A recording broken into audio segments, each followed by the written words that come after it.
Yeni vlogdan hamını salamlayıram. Gününüz xeyirli, uğurlu keçsin. Yasəməni necə sevdiyimizi bilən bir yaxınımız bizə dünən gecə bu gülləri gətirdi. Çünki evdə hamımız bu gülü çox sevirik. Bir də bu çöçələri dünən axşam anam bişirmişdi. Bu turtalı çöçəcidir. Əridilmiş çərək yağından çıxan turtalarla hazırlanır. Bilmirəm yemişsə yox. Ancaq mənim anam bunu çox mükəmməl hazırlayır. Həm yumuşaq olur, həm də günlərlə qalsa da heç bir quruma və ya xarab olma olmur. Əslində bu videonu çoxdan editləmişəm. Sadəcə həm xəstə olduğum üçün, həm də bilmirəm, yəqin ki bu fəsillə əlaqəlidir. Biraz özümü yaxşı hiss etmirdim. Əslində mən yaz fəslini çox sevirəm. Həm də bu il qışa o qədər nifrət elədim ki, yayın gəlməyini böyük səbirsizliklə gözləyirdim. Ancaq yenə də yaz fəsli girəndən üzərimdə qəribə bir yorğunluq, halsızlıq var. Bilmirəm bu tipdə nə ilə əlaqəlidir. Düşünürəm ki, mütləq hansısa bir vitamin çatışmır, yaxud da başqa hansı səbəb ola bilər buna. Bir də yaz fəsli girəndən məndə fərqli bir allergiya yaranıbdı. Burnum daima tutulu olur. Nəfəs darlığı yaşayıram. Düşünürəm ki, həyətimizdə olan hər hansı bir çiçək ya da tam olaraq fəsillə əlaqəli bir şeydir. Bir də bilmirəm fikir vermişsə yox, bu dəfə yasəmən ağacları belə vaxtından əvvəl çiçək açdı. Artıq aprel ayıdır və yasəmənlər çiçəkləyib, hətta yığılıb. Artıq bilirsiniz, yasəmən ağacı elə də çox qalmır. Tez açır, tez də solur. Artıq üzərində yasəmənlər solmağa başlayır. Nəinki bu yasəmən ağacına, ümumiyyətlə təbiətdə baş verən hər bir şeyə aiddir ki, sanki hər şey daha tez-tez gedir. İstər zaman olsun, istər hər bir şeyin böyüyüb, boya başa çatıb və sonlanması olsun. Hər şey sanki normasından artıq sürətlənir. Əslində bu elə də yaxşı bir şey deyil mənə görə. Bilmirəm, siz də buna fikir verirsiniz ya yox. Sanki gözünü açırsan səhərdir və bir də baxırsan ki, artıq axşam olubdur. Bir zamanlar həvəslə gözlədiyimiz, istər qış fəsli olsun, istərsə də yay fəsli, artıq onlar belə sürətli keçir. Hətta əvvəllər deyərdilər ki, yanvar ayı ən çətin gedən, ən gec gedən aylardan biridir. Ancaq son zamanlar, hətta son illər deyim, yanvar ayı belə sürətlə keçir, gedir. Yəni uzun sözün qısası demək istədiyim odur ki, həyatımızda baş verən hər şeyi çox da beynimizə yeridib, onun fikrini çəkməməliyik. Ümumiyyətlə həyat elə də uzun deyil ki, biz hər şeyin fikrini eləyək. Əslində həyat bizim düşündüyümüzdən də qısadır. Ona görə də yaxşı yaşamalıyıq və inanın ki, fikir, stres bir insanı hər cür xəstəliklərə qədər aparır, çıxarır. Ona görə də arzulayıram ki, hər birimiz belə şeylərdən uzaq duraq. Anlayıram, hər birimizin həyatında müəyyən çətinliklər, müəyyən problemlər olur və söhbəti yox ki, heç kim bir-birinin problemini digərinki ilə müqayisə etməməlidir. Hətta belə bir söz eşitmişdim ki, deyirlər, bir quş digərini fərqli ötdü deyə heç vaxt dışlamaz. Belə bir türk deyimi də vardı. Biz insanlar hər zaman problemimizi digərinki ilə müqayisə edirik, ancaq əslində özümüz də fərqində olmuruq ki, bu bizə həm mənfi aura yükləyir, həm də elədiyimiz şey ümumiyyətlə doğru bir şey deyil. İstədiyim vlog çəkmişkən sizinlə də söhbət edeyim, çünki bəzən düşünürəm ki, vlogda nə barədə danışsam və yaxud nədən söhbət açsam. Mən ümumiyyətlə izlədiyim vloglardan hər zaman yaxşı bir şeylər götürürəm və ümid edirəm ki, özümlə çəkərkən sizə yaxşı şeylər ötürmüş oluram. Burada saçma göstərdiyim kimi Hindistan cevizi yağı sürtürəm, yəni kokos yağı. Mən ümumiyyətlə uzun illərdir ki, saçımı sarı rəngə boyayıram. Az da olduğu, çox da olduğu zamanlar olub ki, saçım yanıbdı və mən hər zaman kokos yağından istifadə eləmişəm. Ümumiyyətlə Arif oğlunun kokos yağı mənim saçıma çox düşür. Məsələn, mən əvvəllər saçımda yanıq olanda ətəklərini kəstirirdim, ancaq bu Arif oğlunun kokos yağını istifadə edəndən kəstirməyə ehtiyac olmur. Çünki artıq 2 həftə istifadə edəndən sonra belə hiss olunur ki, yanıqlar artıq yoxdur, bərpa olunubdur və mən bəzən əlimə, üzümə də istifadə edirəm. Nəmləndirici kimi. Düzdür, üzdə biraz qalır, ancaq sonra dəriyə hopur və çox gözəl nəmləndirir. Həm kokos yağının qoxusunu da bəyənirəm. Bir də mən kokos yağından taxta qaşıqlarda istifadə edirəm. İnşallah ilərləyən vloglarda bunu sizə göstərərəm ki, necə eləyirəm.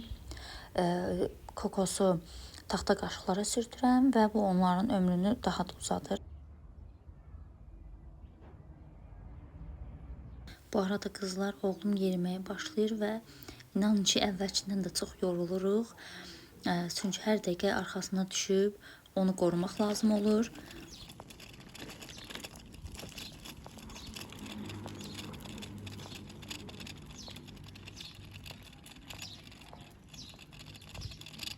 Kızlar, biz bu arada keçmişik yay üçün olan arabaya. Çünki qış olan kalyaska həqiqətən çox ağır idi. Daşımaq da ağır idi. Yeni qışda bir dəfə falan çıxırsan çölə, amma fəsil dəyişildi, hava isindisə biz ən aşağısı 200 dəfə çıxırıq çölə. Ona görə də mənə daşımaq ağır gəlirdi. Və düşündüm ki, artıq kalyaskanın dəyişilmə zamanı gəlib çatıbdır. Evə qayıdan kimi istədim kargolarımı açım, sizinlə də nələr almışamsa bölüşüm. Bu mənim sifariş verdiyim saç yağlarıdır. Biri Elsevin saç kremidir. Hər üç formada da istifadə etmək olur. Öncədən istifadə eləyib bir gecə boyu saçda da saxlamaq olur. Yuyunan zaman 5 dəqiqə əvvəl saçınıza vurub, sonra saçınızı yuyada bilərsiniz və yaxud hamama girməmişdən yarım saat öncə də istifadə eləyə bilərsiniz. Sözün düzü ilk dəfədir istifadə eləyəcəm, ancaq mən bacımın məsləhəti ilə almışdım. Bacım istifadə eləyib çox bəyənmişdi. Dedim mən də sifariş vereyim. Bir də hər kəsdə görürdüm bu maskanı. Dedim mən də sifariş vereyim. Artıq bu videonu paylaşana qədər bir dəfə istifadə etmişəm. Deyəcəksiniz ki, bir dəfə üçün fərq elə də hiss olunmaz. Ancaq inanın mənə fərq hiss olunur. Çünki saçlarımdakı ipəklikdən, fenlindən sonra gələn o parlaqlıqdan hiss eləyirəm ki, maska çox yaxşı maska imiş. Kaş ki əvvəldən alardım. Bu arada videonun sonunda da elədiyim market alış-verişini göstərəcəm. Mən gürcü xəncəli almışdım. Onu bişirməyi düşünürəm. Dedim ki, tam yay gəlməmiş, bişirim yeyək. Sadəcə elədiyim tək səhv onda oldu ki, biraz suda çox saxlatdım deyə bir ikisi açılmışdı. Ancaq yenə də dad olaraq çox bəyəndim. Bizim evdə elə də çox yeyilməz deyə biz evdə bişirib buzluqda saxlamırıq. Sadəcə ürəyimiz istəyən zaman marketdən alırıq, bir dəfəlik bişiririk. Yəni bu məlumatı da sizə vermək istədim. Çünki bəzi insanlar eləyir, buzluqda saxlayır. Tez-tez yedikləri üçün buzluqdan çıxarıb bişirirlər. Orada bişərkən istədim anamın turşusunu da sizə göstərim. Öncədən göz haqqınızı halal eləyin. Mən inanmıram ki, anam qədər bibar turşusunu dadlı eləyən biri ola. Həm xırçılısı, həm də sarılığı o qədər gözəl görünür ki, həm də kaş ki dadını da sizə ötürə bilsəydim. Yəqin ki, siz də bilirsiniz, marketlərdə balaca bibarlar olur, bibar turşuları.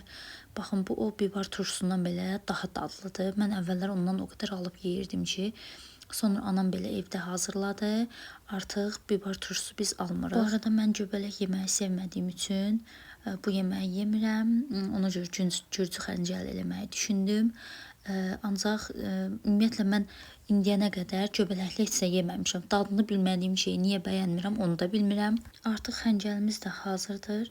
Mən ümumiyyətlə xəncəli sadəcə qatıqla yeməyi xoşlayıram. Başqa üstünə nanə qurusu olsun, yaxud başqa şeylər sevmirəm. Bir də sarımsaq əlavə eləməyi sevirəm qatığın özünə, ancaq burada artıq vaxtım olmadığı üçün əlavə eləyə bilmədim. Mən ümumiyyətlə yeməklərdə sarımsağı çox sevirəm. Bir iş belə olsa, soğanla bircə qızarılmasının tərəfdarıyam. Ancaq bizdə hər kəs işə getdiyi üçün hər dəfə o cür bişirmək alınmır. Sarımsaq yemək doğrudan da sağlamlığın tamına özüdür. Ancaq yəni bunu yemək hər dəfə bizə əl vermir. Çünki sarımsaq yeyərkən belə bizlər özümüzü yox, ətrafdakıları düşünürük. Nə edək? Bu da bizim bilmirəm, mentalitetimizdir, adət-ənənəmizdir, yoxsa ailədən gələn bir şeydir. Ancaq bəzi şeylərdə nə qədər desək də özümüzü yox, kənardakıları düşünürük.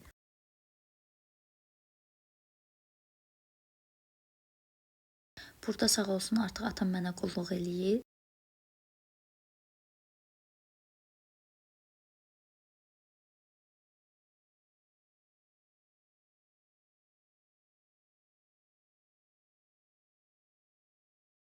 Artıq biz növbət dəfə çölə çıxası, artıq hava tutulmuşdu və yağış yağmaq istəyirdi. Naxçıvanı tanıyanlar bilər ki, bura Respublika xəstəxanasıdır. İlk dəfədir ki, Limon marketdən sonra dəyişilən Walmarta gəlirik. Əslində həm qiymətləri bəyəndim, həm də çeşid olaraq çox bəyəndim. Yenə özümü saxlaya bilməyib, harda zərərli şeylər varsa onlardan bir ədəd götürdüm. Yəni bu mənim hər bir market alış-verişimdə mütləq olmalıdır. Nə qədər evdən çıxanda özümə söz versəm də yenə də özümlə bacara bilmirəm və mütləq zərərli şeylər alıram. Bilmirəm siz bunun qabağını necə alırsınız? Bəlkə məsləhətiniz olar.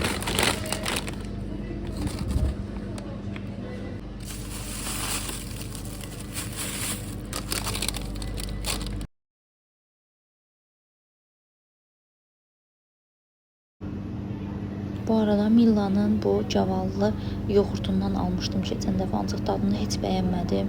Ümumiyyətlə dadı o qədər bərbad idi ki, axıra qədər belə yeyə bilmədim. Ancaq digər yoğurt növlərinin hər birini bəyəndim. Ümumiyyətlə mən oğluma yoğurt yedirəm və çalışıram ki, zərərli çox şey yedirtməyim. Yedirdəndə belə ancaq süd məhsulları yedirdim. Hələ ki oğluma verdiyim bir meyvədir. Əlavə yeməkdən başqa, həm də yoğurt və süd tipli məhsullardır. Digər başqa heç bir şey vermirəm. İnşallah bu axıra qədər belə davam eləyər.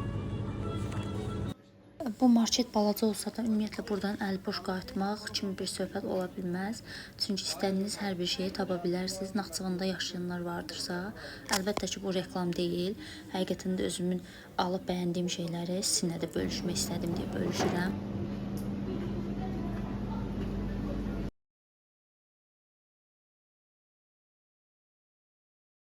Bir də mən aldığım bu mayasız qara çörəyi çox bəyəndim.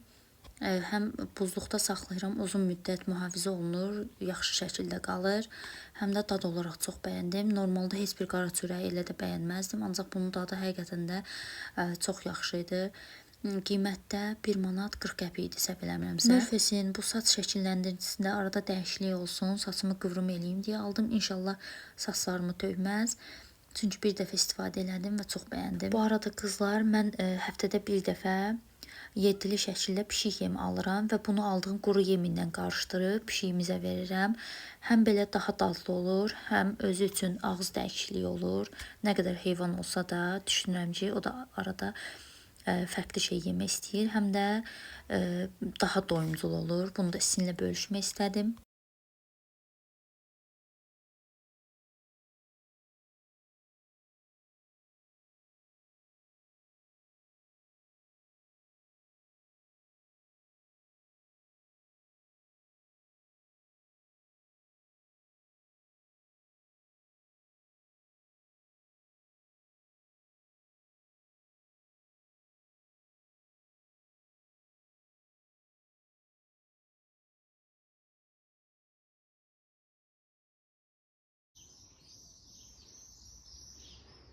Mənim aldıqlarım və vloqum bura qədər. İnşallah ki bəyənərsiniz, yorum yazıb dəstək olarsınız və abunə olarsınız. Hər birinizə təşəkkür edirəm. Növbəti vloqlarda görüşənə qədər.